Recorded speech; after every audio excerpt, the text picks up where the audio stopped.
TV에 오신 여러분을 환영합니다. 자, 오늘 주신 하나님의 말씀 우리 함께 보도록 하겠습니다. 오늘 하나님 주신 말씀은 요한복음 13장 34절에서부터 35절까지 말씀입니다. 요한복음 13장 34절로 35절 두 구절입니다. 짧으니까 함께 합독하시도록 하시겠습니다. 시작. 새 계명을 너희에게 주노니 서로 사랑하라. 내가 너희를 사랑한 것 같이 너희도 서로 사랑하라. 너희가 서로 사랑하면 이로써 모든 사람이 너희가 내 제자인 줄 알리라.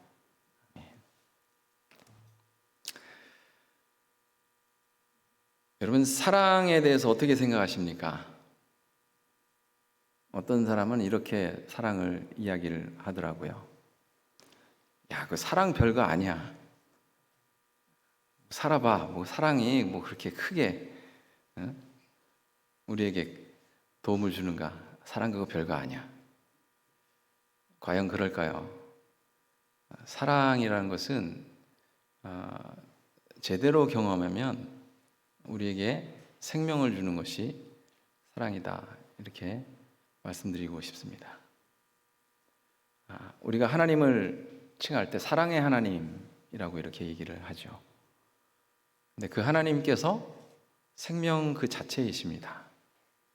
그 생명 그 자체이신 하나님이 사랑의 하나님이시라면 사랑은 곧 생명 그 자체입니다.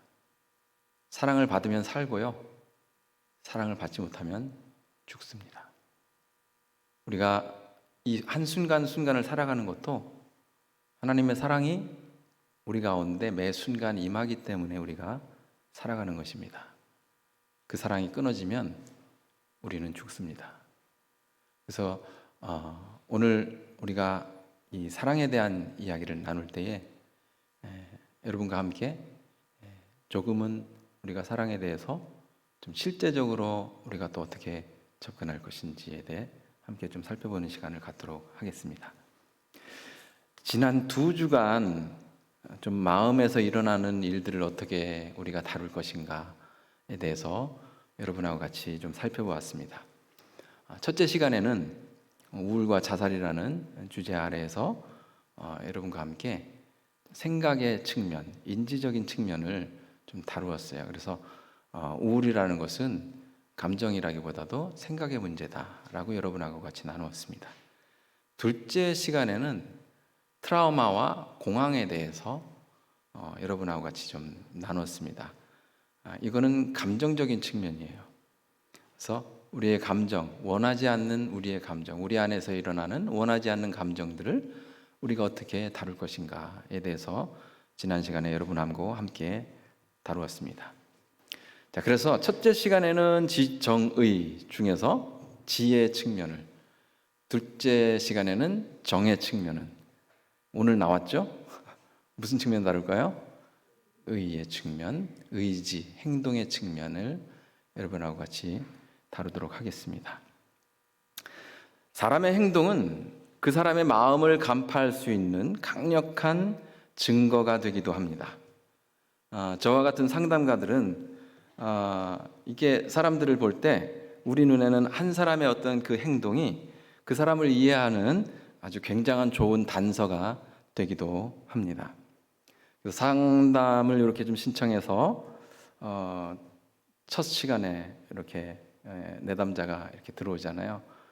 그러면 예를 들어서 부부 상담 같은 경우는 들어오면 저 같은 경우는 처음 들어오는, 그러니까 문 열고 들어오는 순간부터 모든 것들이 기록에 남겨지게 됩니다. 남자가 먼저 들어오는지 아내분이 먼저 들어오는지, 들어올 때 표정은 어떤지, 서로 이야기를 나눌 때 주도권을 누가 잡고 있는지, 그리고 어떻습니까? 말을 누가 먼저 꺼내는지, 이런 것들이 하나의 행동들이에요. 이런 것들을 보게 됩니다.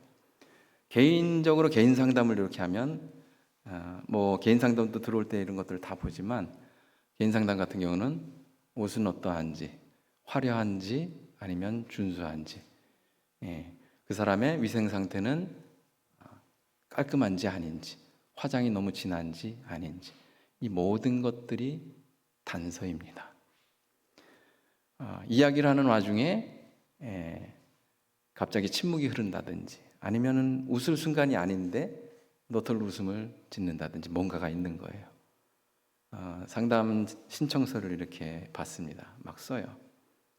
누구나 다 쓰는 난인데 비어 있어요. 뭔가 있는 거예요. 자, 하나하나가 다 행동이에요. 하나하나가. 누구나 그냥 지나칠 수도 있어요. 근데 그 행동 하나하나는 굉장히 큰 단서를 담고 있습니다. 이렇게 행동이 말해주는 심리를 심리학에서는 텔리라고 부르는데요. 영국의 사회심리학자이자 옥스퍼드 대학 교수인 피터 콜렛이라는 분은 이런 행동이 주는 단서를 풀이해서 책 한 권을 썼어요. 책 이름이 The Book of Tales라는 책입니다. 한국어로 번역되기로는 재미나게 번역을 해놨어요. 책 제목을. 몸은 나보다 먼저 말한다. 이게 책 제목이에요. 몸은 나보다 먼저 말한다. 그래서 사람이 보여주는 몸이라는 것은 어떤 행동들이에요. 그 행동은 나보다 먼저 말을 하는 거예요. 여러분들이 보여주는 행동 하나하나는 다 여러분들이 말하고 싶은 내용을 먼저 말하는 여러분의 모습이다. 이렇게 볼 수 있는 것입니다. 자, 그래서 여러분, 오늘은 결론부터 먼저 좀 말씀드려 보고자 합니다. 행동은요, 그냥 나오지 않습니다. 지금까지 어떠한 삶을 살았는가? 무엇을 믿고 무엇을 생각하고 있는가? 우리의 마음 깊숙이 무엇을 말하고 싶은가? 그것을 토대로 쌓인 것이 바로 나도 모르게 보여주는 암묵적인 행동입니다. 내 의식을 가지고는, 내 맨정신으로는 차마 보여줄 수 없는 그런 회피하고 싶은 어떤 모습, 또는 너무나도 보여주고 싶은데 사회 통념상 대놓고 보여줄 수 없는 어떤 교만이나 또는 인정받고 싶은 어떤 내 모습을 의식을 가지고는, 맨정신으로는 보여줄 수 없으니, 체면이 있으니까. 그렇죠? 남들이 뭐 잘난 척하는 거 아니야? 이런 소리 듣기가 싫으니까.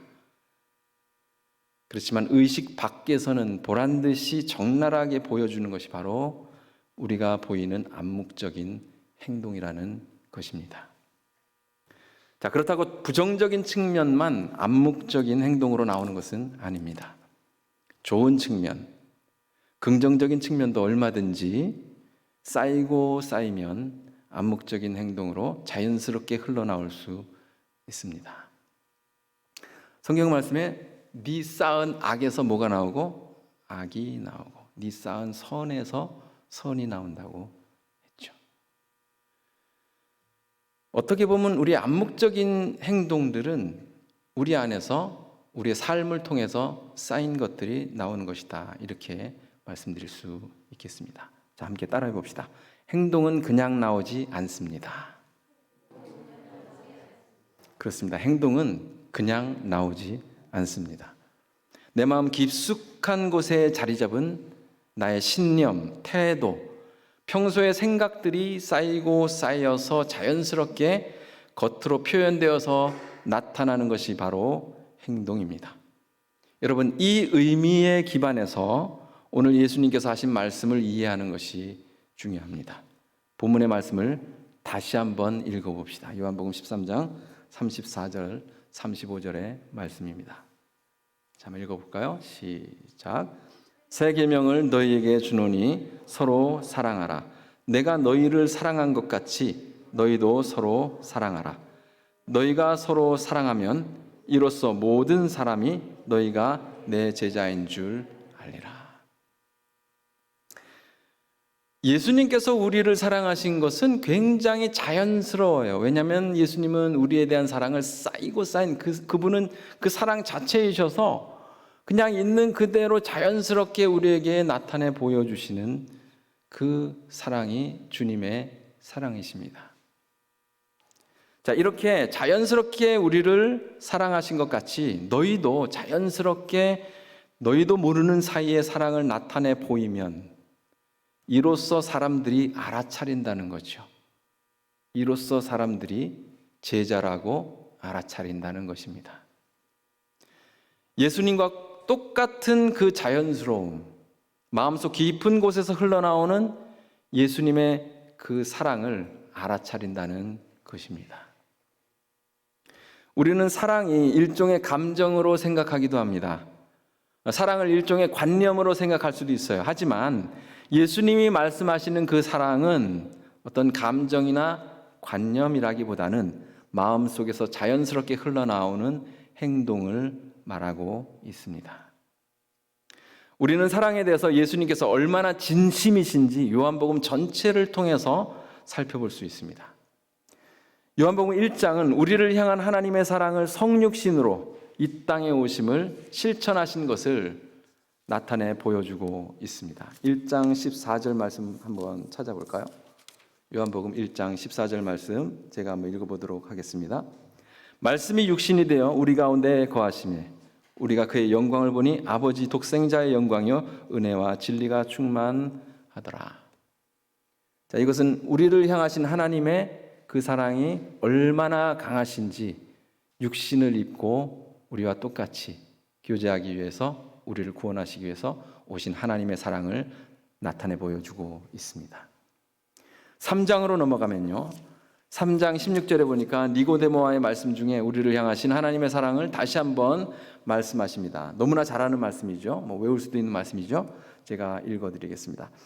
하나님이 세상을 이처럼 사랑하사 독생자를 주셨으니 이는 그를 믿는 자마다 멸망치 않고 영생을 얻게 하려 하심이니라.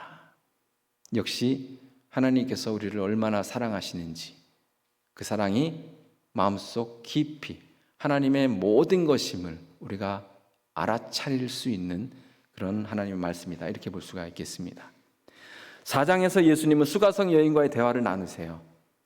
여기서 예수님은 여인의 행동에 나타난 그 깊은 숨은 심리를 하나님께서 다루시죠. 그렇죠? 그리고 예수님의 사랑은 이방인을 가리지 않는다는 것을 직접 행동으로 보여주신 것을 우리가 찾아볼 수 있습니다. 5장에서는 어떤 내용이 나옵니까? 38년 된 병자를 고쳐주시는 내용이 나옵니다. 하나님의 사랑의 실천이십니다. 6장에서는 오병이어로 자신을 따라온 무리들을 먹이심으로 사랑을 표현해 주십니다. 그리고 오늘 읽은 본문이 있는 13장 1절에서는 예수님의 사랑이 변덕스럽지 않은 일관적인 사랑이었다는 것을 우리에게 알려줍니다. 13장 1절 말씀을 제가 여러분께 읽어드리겠습니다. 6월절 전에 예수께서 자기가 세상을 떠나 아버지께로 돌아가실 때가 이른 줄 아시고 세상에 있는 자기 사람들을 사랑하시되 끝까지 사랑하시니라. 예수님께서 여러분을 사랑하신다면 사랑하다 말다가 아니죠. 그렇죠? 오늘 이 말씀에 근거하면 주님의 사랑은 끝까지, 여러분들을 사랑하신다면 끝까지 사랑하시는 그 하나님의 모습을 우리가 볼 수가 있습니다. 여러분, 마음이 없이 대놓고 하는 행동은요, 표가 납니다. 그렇죠? 마음이 없어. 마음이 없는데 행동을 해야 돼. 그거는 표가 나는 거예요. 마음에도 없는 행동을 하면 상대방에 대한 어떤 진심이 없기 때문에 금방 알아차립니다. 그리고 그런 행동은 자연스럽지도 않고요. 절대로 길게 가지 못합니다. 일관적일 수가 없다는 것이에요. 적어도 사랑이라는 행동은 마음이 없다면 결코 쉬운 행동이 아닙니다. 마음이 없는 사랑은 더 이상 사랑이 아닙니다. 더구나 일관적으로 보여주는 사랑은 마음이 없다면 일어날 수 없는 행동입니다. 자, 그렇기 때문에 서로 사랑하라는 예수님의 말씀은 마음이 전제되지 않는 한 결코 실천할 수 없는 행동이라는 것이에요. 우리를 향한 예수님의 사랑도 우리를 향한 마음이 전제된 것입니다. 죽기까지 우리를 사랑하시는 예수님의 마음, 독생자 아들을 이 땅에 보내시고 십자가에 못 박히게 하시기까지 사랑하시는 하나님의 그 마음이 전제되어 있다는 것입니다.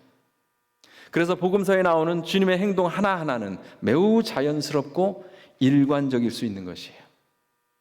십자가에 못 박히시는 그 순간까지 사랑할 수 있는 자연스러운, 깊숙이 뿌리 박힌 그런 사랑이라는 것입니다. 그것이 바로 주님이 말씀하신 행동 사랑입니다. 인간은 기본적으로 사랑을 떠나서는 살 수가 없습니다. 사랑으로 성장하고 회복하기도 하지만 사랑 때문에 큰 상처를 받기도 하고요. 그리고 악인으로 바뀌는 존재가 바로 인간입니다. 그래서 사랑은 우리의 존재를 만드는 세포와도 같아요. 사랑을 많이 받으면 건강한 세포가 되어서 건강한 정신과 육체를 가질 수 있지만 사랑을 받지 못하면 건강하지 못한 그런 세포가 되어서 건강하지 못한 정신과 육체를 가지게 되는 것과 같습니다. 자, 어떻게 사랑을 충족하는가에 따라서 우리의 태도가 달라지고 행동이 달라지게 된다는 것입니다. 신경심리학자인 루이 코졸리로라는 분이요, 사랑에 대해서 이런 말을 했어요. 근데 굉장히 이분이 예수님을 믿는지는 모르겠지만 굉장히 의미가 깊어요. 뭐라고 얘기했냐면 이렇게 얘기합니다. 마땅히 받아야 할 사랑에 대하여 대체 대상을 통하여 충족하려 하면 결코 만족할 수 없다. 저를 찾아오시는 분들 중에서 마땅히 받아야 할 사랑을 충족하지 못해서 오시는 분들이 참 많습니다. 마땅히 받아야 할 부모의 사랑을 받지 못해서 날개를 펴지 못하고 자신감을 잃은 아이들이 그리고 성인들이 참 많습니다. 마땅히 받아야 할 배우자의 사랑을 받지 못해서 분노하는 결혼 생활을 만들고 그저 아이들에게 희망을 걸고 살아가는, 아파하는 그런 부부들이 참으로 많이 있습니다. 마땅히 받아야 할 하나님의 사랑을 오해해서 내 삶에 힘든 일들이 있을 때마다 하나님이 나를 버리셔서 생긴 일이고 죄 때문에 죄의 대가로 벌을 내리시는 것이라고 믿는 그런 안타까운 신앙인들이 참으로 많이 있습니다. 여러분, 이분들이 신앙이 없습니까? 있습니다. 그러면 하나님의 사랑을 못 받고 있습니까? 아니요, 받고 있습니다. 자, 그저 받아야 할 곳에서 받지 못한 것이 이분들을 애타게 만든 것 뿐이에요. 받아야 할 곳에서 받지 못한 것. 이런 분들을 향해서 많은 동료 신앙인들이 이렇게 또 생각하기도 합니다. 신앙으로 성령 충만하지 못하니까 그런 거 아니냐라는 거예요. 하나님의 사랑을 제대로 알면 다 용서할 수 있는데 하나님의 사랑을 알지 못하니까 그런 거 아니냐. 더 매달리고 더 기도하고 더 금식해봐라, 그런 일이 일어나는가. 뭐 이렇게 이야기들을 합니다. 여러분, 제발 이런 말들은 하지 맙시다. 우리 인생이 그렇게 단순하지가 않습니다. 그렇죠? 깊은 신앙을 가지고 있지만 아플 때도 있습니다. 내가 하나님과의 끊을 수 없는 사랑이 있다는 것을 내가 알지만 그럼에도 불구하고 내가 그분의 사랑이 없는 것처럼 느껴질 때도 있는 것이에요. 너무 우리가 단편적으로 어떤 사람의 상황을 보고 이야기를 꺼내고 접근한다면 그것은 상처가 됩니다. 여러분, 그래서 그렇게 생각하시는 분들에게 좀 되묻고 싶습니다. 우리의 깊숙한 곳을 아시는, 우리에게 진심이신 하나님도 그 생각에 과연 동의하실까? 하나님의 마음은 정말로 우리를 그렇게 채찍질하시며 말씀하시길 원하실까요? 그렇지 않다는 것입니다. 오늘 우리는 사랑의 행동 가운데 있는 진심에 대해서 좀 다루고 있는 것입니다. 우리를 향하신 하나님의 마음은 무엇을 담고 계실까요? 지난 주간에 우리는 구름 속에 무지개를 두신 하나님을 발견했습니다. 무엇입니까? 하나님의 사랑의 방법은 다그치시는 것이 아니라는 거예요. 우리가 하나님의 그 진심의 힘으로 직면하면서 스스로 일어날 수 있도록 도우시는 것이 하나님이십니다. 그래서 내가 아파할 수 있고요, 자녀가 아파할 수 있고, 그리고 배우자가 아파할 수 있어요. 그분들이 다 그리스도를 영접하고 믿는 신앙인일 수 있어요. 그러나 하나님은 어떻게 하신다고요? 가셔서 일어설 수 있도록 도우신다는 것입니다. 문제를 없애주신다라기보다는 그 문제를 직면할 수 있도록, 그리고 극복할 수 있도록 하나님께서 인도하신다는 것입니다. 왜냐하면 하나님은요, 그 마음 가운데 우리밖에 없어요. 우리를 너무나 사랑하셔서 어떻게 사랑을 표현해 주시는 것이 우리에게 좋은지, 우리에게 참으로 필요한 것인지 알고 계시기 때문에 주님은 그렇게 하시는 것입니다. 사랑하는 성도 여러분, 마땅히 받아야 할 사랑은 마땅히 받아야 할 사랑의 대상으로부터 받아야 충족되는 것입니다. 그것을 대체하는 순간 우리는 끝없는 목마름에 허덕이게 되는 것이에요. 마땅히 사랑을 받아야 할 대상이 부모이면 부모만이 그 사랑을 충족해 줄 수 있는 것입니다. 마땅히 받아야 할 대상이 배우자이면 배우자만이 그 사랑을 충족해 줄 수 있는 것입니다. 마땅히 받아야 할 대상이 하나님이시면 하나님만이 그 사랑을 충족해 주실 수 있는 것입니다. 내가 하나님께 아무리 사랑을 충분히 받았다 할지라도 부모에게 받아야 할 사랑이 비어있다면 말이죠, 부모로부터 그 사랑을 받아야 충족될 수 있는 것이에요. 배우자도 마찬가지입니다. 그래서 여러분들 이렇게 말하면 안 돼요. 너는 하나님 사랑을 많이 받고 있잖아. 그렇게 열심히 기도하고 너는 정말 신앙 열심히 잘 교회 생활 하잖아. 그러니까 내가 좀 덜 해줘도 되는 거 아니야? 라고 우리는 생각해서는 안 된다는 것이에요.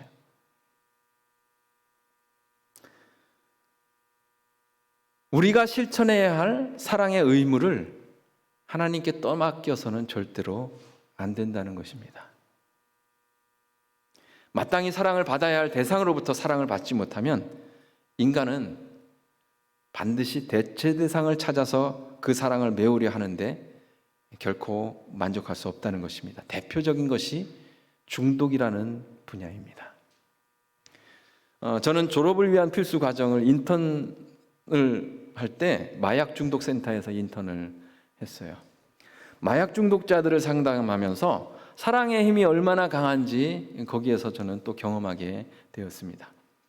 그들을 마약으로 빠뜨린 것도 충족되지 못한 사랑 때문에 그쪽으로 빠지는 경우가 참으로 많다는 것을 알게 됐는데, 마약으로부터 이렇게 나오게 하는 것도 역시 마찬가지로 사랑이라는 것을 알게 되었습니다. 상담을 하면서 한 분이 이런 말을 한 것을 저는 아직까지도 잊지 못하고 있습니다. 뭐라고 얘기하냐면 이렇게 말을 합니다. 내 아내는 나를 배신했지만 코케인은 결코 나를 실망시킨 적이 없어요.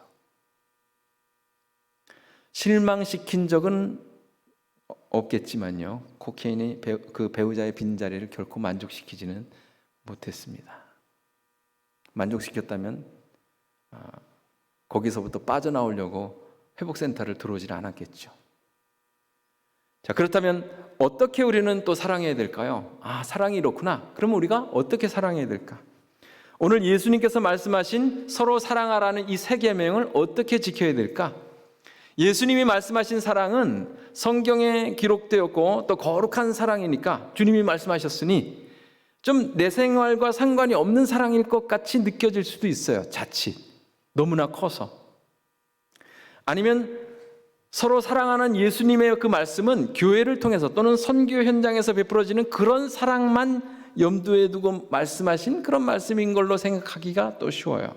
그런데 그렇지가 않습니다. 그렇게 대놓고 하는 사랑도 사랑이죠. 그렇지만 일상에서 나도 모르게 흘러나오는 사랑을 서로 실천하라는 것이 오늘 말씀하신 요지의 핵심이라고 말씀드릴 수가 있겠습니다. 새 계명인 서로 사랑하는 그 말씀 앞에 우리의 생활에서 차라리 이런 질문을 던지는 것이 여러분들에게 훨씬 더 마땅하고 실제적입니다. 나는 애들을 사랑하는데 애들은 내 사랑이 싫다고 합니다.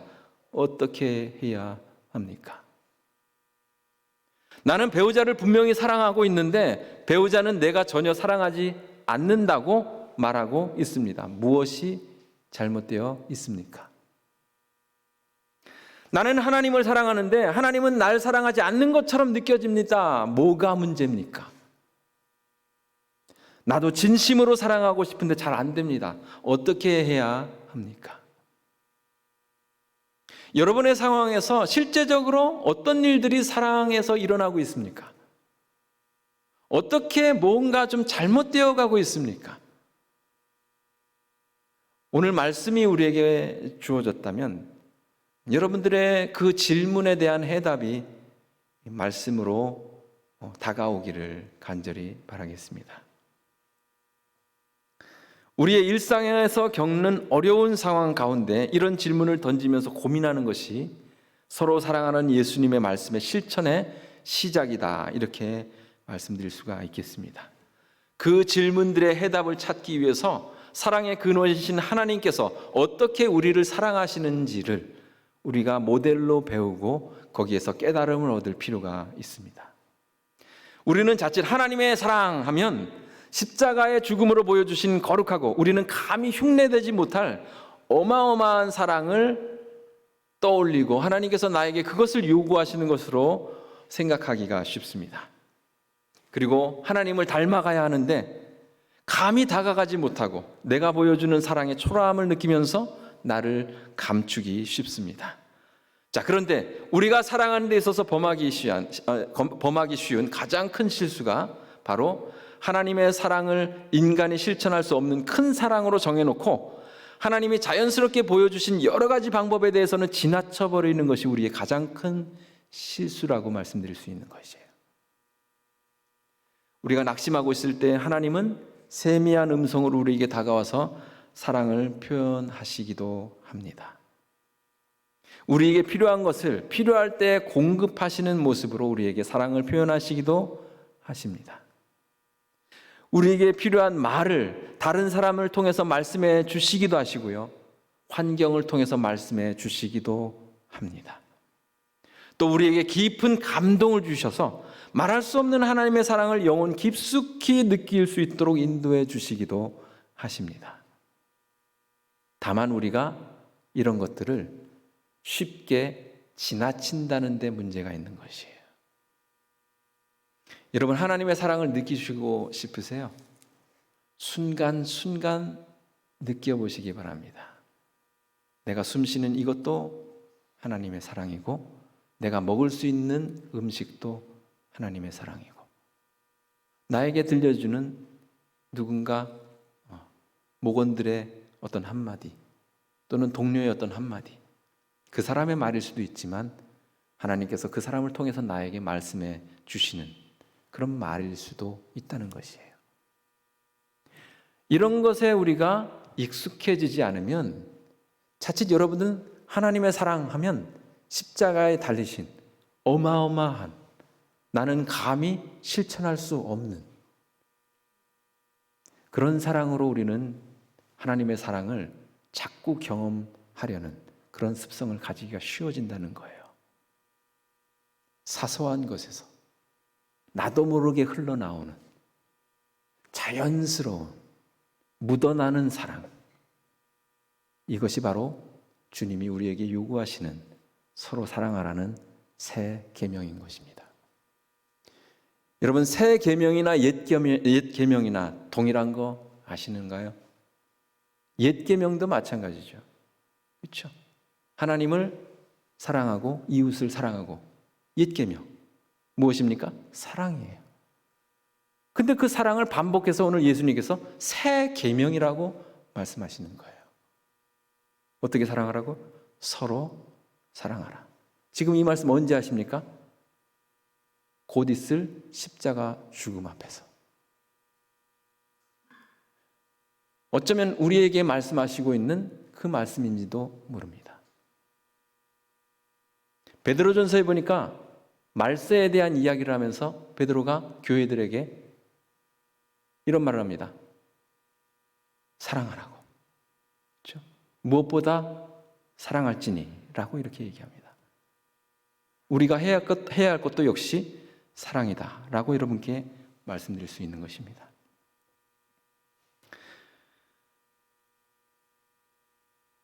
부부 상담을 함께 진행하다가 개별로 배우자를 따로 만나서 이야기를 나눌 때가 있어요. 함께 오기도 하지만 한참 진행하다가 다음 주에는 남편분만 오세요. 다음 주에는 아내분만 오세요. 이렇게 따로따로 할 때가 있어요. 그것이 꼭 필요하거든요. 그래서 따로따로 해서 부릅니다. 근데 많은 케이스에서 제가 느낀 게 하나 있어요. 같이 있을 때는 서로 이런 사이가 없어요. 막 곧 이혼할 것 같아. 난리가 났어요. 따로 만나요. 근데 같이 이야기를 하다 보면 상대방에 대한 사랑이 여전히 있어요. 상대방에 대한 마음이 여전히 있어요. 근데 같이 있을 때는 난리가 나는 거예요.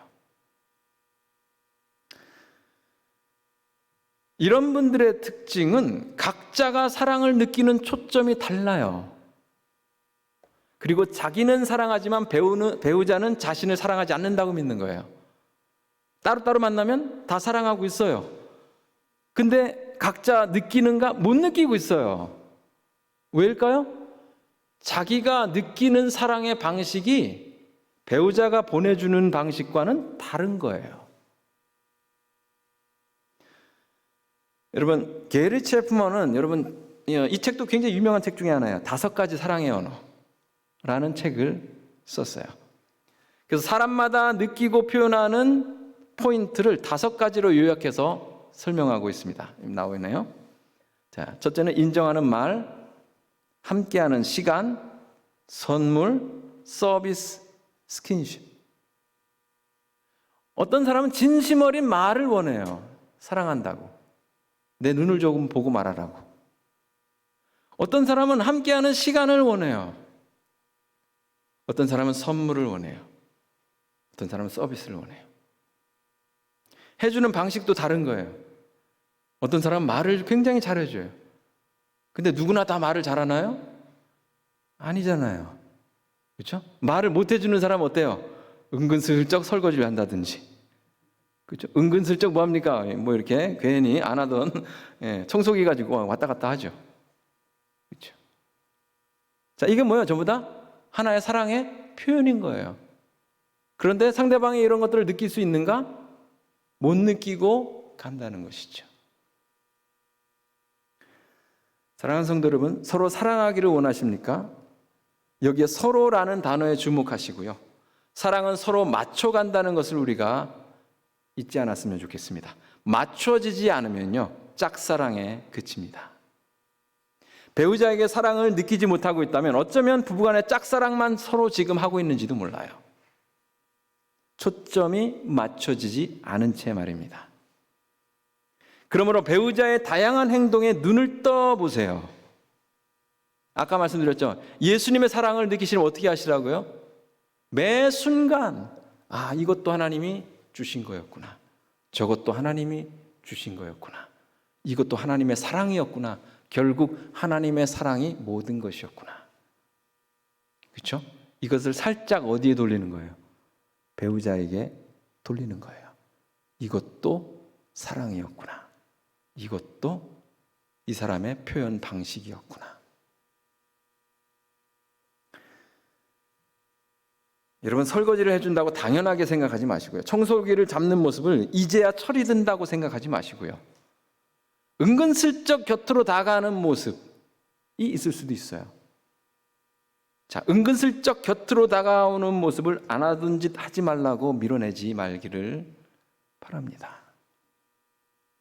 애써 표현하는 거죠. 애써 표현하는 거. 그것을 사랑으로 느껴야 나도 다양한 모습으로 사랑할 수 있는 것입니다. 아이들에게는 어떻게 부모로서 마땅히 주어야 할 사랑을 주어야 할까요? 줄 수 있을까요? 자, 어떻게, 뭘로 좀 해줄 수 있을까요? 정말 아이들에게 필요한 건요, 첫째도 안정감, 둘째도 안정감입니다. 부모가 안정감의 대상이 되는 거예요. 제일 위험한 게 뭔지 아세요? 자녀가 부모가 되고 부모가 자녀가 되는 거예요. 그래서 자녀가 부모가 된다는 것은 자녀가 부모에게 와서 막 위로해주고, 부모가 자녀로부터 힘을 얻고 막 자녀로부터 충족되어지고, 이거 굉장히 위험한 거예요. 그래서 여러분, 부부싸움을 하시는 건 좋은데 끝내시고 절대로 자녀에게 달려가시면 안 되십니다. 좀 많이 봤어요. 끝내고 나서 자녀에게 가서 이러쿵저러쿵 네 아빠가 네 엄마가 해가면서 막 얘기를 해요. 그럼 자녀도 뭐라 그래요? 아우 아빠는 왜 그래? 아우 엄마는 왜 그래? 막 하면서 막 그러죠.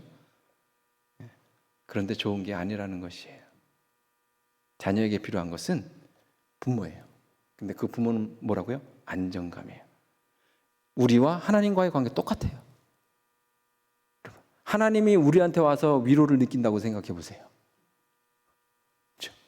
하나님이 우리에게 와서 막 뭐랄까 하나님의 어떤 그 영역을 우리가 막 해야 되나요? 할 수도 없지만, 그렇죠? 부모 자녀 관계는 마치 하나님과 우리의 관계가 똑같아요. 우리가 하나님께로부터 얻는 가장 큰 게 뭔가요? 안정감이에요. 왜 기도합니까? 안정감이에요. 말씀 보면 뭘 얻어요? 안정감이에요. 여러분들 세상에 어떻게 자신 있게 나갈 수 있어요? 안정감이에요. 하나님이 나와 함께 하신다는, 그렇죠? 주님이 나와 함께 하시기 때문에 내가 자신 있게 갈 수 있는 거예요. 구약 시대에 그 많은 사람들이 자신 있게 앞으로 나아갈 수 있었던 이유, 그렇죠? 모세가 처음에 하나님께로부터 하나님의 비전을 받을 때도 역시 마찬가지죠. 뭘 심어주신 거예요? 안정감이에요. 기드온도 그랬고요. 그렇죠? 엘리사도 그랬고요. 수많은 사람들이 하나님께서 주시는 안정감을 가지고 사역을 감당했습니다. 여러분의 자녀가 멋지게 이 세상에서 맡겨진 일들을 감당하기 원하신다면 그에게 필요한 것은 안정감입니다. 자, 안정감은 딱 두 방향이에요. 나갈 때와 들어올 때. 이것만 기억하세요. 나갈 때와 들어올 때. 나갈 때는 뭘까요? 부모인 나를 믿고 자신 있게 나가는 거예요. 자신 있게 학교를 가는 거고요. 자신 있게 친구를 만나는 거고 자신 있게 공부를 하는 거예요. 들어올 때는 뭐예요? 뭔가 일이 있는 거야. 그렇죠? 뭔가 상한 일이 있어. 자, 그 들어올 때를 잘해야 되는 거죠. 뭐 때문에 들어왔는지. 그렇죠? 그럼 뭐예요? 들어주고. 그러면서 뭡니까? 사랑을 다시 채우는 거예요. 사랑이 이렇게 완전히 비어서 오는 거예요. 비어서 오면 채워서 보내고, 비워서 오면 채워서 보내고. 그렇죠? 우리도 똑같아요. 하나님 앞에서. 비워지면 기도하고, 비워지면 기도하고 말씀 보고. 이것이 우리가 자녀에게 보여줄 수 있는 우리의 부모된 마땅히 우리가 줄 수 있는 사랑의 모습이다라고 말씀드릴 수가 있는 것입니다. 자세한 실천 사항을 좀 원하시면 제 책 나는 아이를 잘 키우는 걸까 한번 참고해 보시고 구체적인 사랑을 실천하시면 좋으실 것 같습니다. 말씀을 정리하겠습니다. 오늘 예수님은 서로 사랑하라는 새 계명을 제자들에게 주셨습니다. 그리고 너희가 서로 사랑하면 이로써 모든 사람이 너희가 내 제자인 줄 알 것이라고 말씀하셨습니다. 세상 사람들이 교회가 거창하게 홍보하고 불우이웃을 돕는 것을 보고 교회가 하나님을 사랑을 실천한다고 이렇게 느낄 수 있어요. 그렇지만 그 모습을 보고 나도 제자가 되고 교회 등록해야겠다라고 느끼는 분은 그렇게 많지는 않아요. 그렇죠? 그런데 여러분들이 나도 모르게 흘러나오는 그 사랑, 배우자를 향한 사랑, 자녀를 향한 사랑, 직장 동료를 향한 사랑, 그 파급력은 굉장히 큽니다. 아, 저 부부 참 보기 좋다. 저 가족, 야, 참 부럽다. 저렇게 살 수 있다면 나도 예수 믿겠다. 나도 교회 등록하겠다. 이것이 서로 사랑하라는 주님의 말씀의 실천이 아닐까요? 함께 기도하겠습니다. 존귀하신 주님, 우리는 날마다 순간순간마다 주님의 사랑을 먹고 삽니다.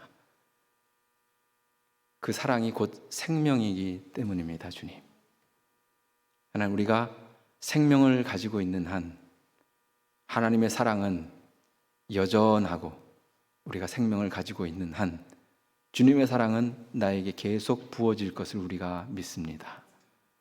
하나님, 그 사랑을 부여잡고 하나님, 우리가 세상을 살아갈 수 있도록 인도하여 주시고, 서로 사랑하는 오늘 주님의 새 계명을 하나님, 우리 삶 속에서 실천하며 흘러보내며 살아갈 수 있도록 하나님 인도하여 주시옵소서.